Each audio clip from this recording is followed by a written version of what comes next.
Bacolod naman ang pinuntahan ni Miriam Defensor Santiago. Sa dami ng sumasalubong sa kanya, hindi mapigilan ni Santiago na questionin ang kredibilidad ng mga lumalabas na survey. Mapwesto man ako, ang una kong gagawin, imbestigahin ko itong mga survey firms na ito. Pinapauna nila kung sino itong kandidato nila. Hindi ang gusto mo.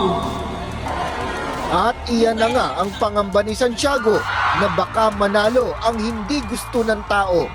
I'm not aware of what the youth desire to do about it. Baka hindi ko mapigil ang mga kabataan at umalsay ang mga iyan.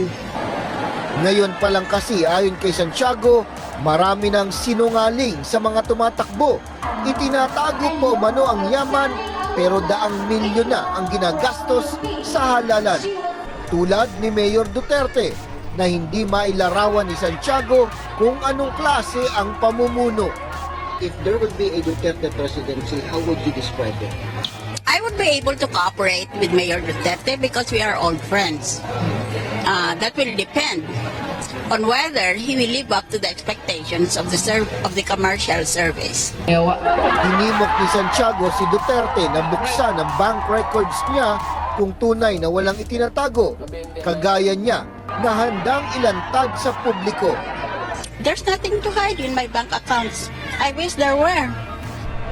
Plano rin ni Santiago na kasuhan ang mga kalaban na maagang nangampanya.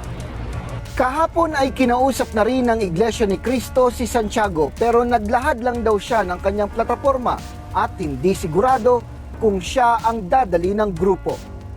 Ron Gagalak, ABS-CBN News, Bacolod.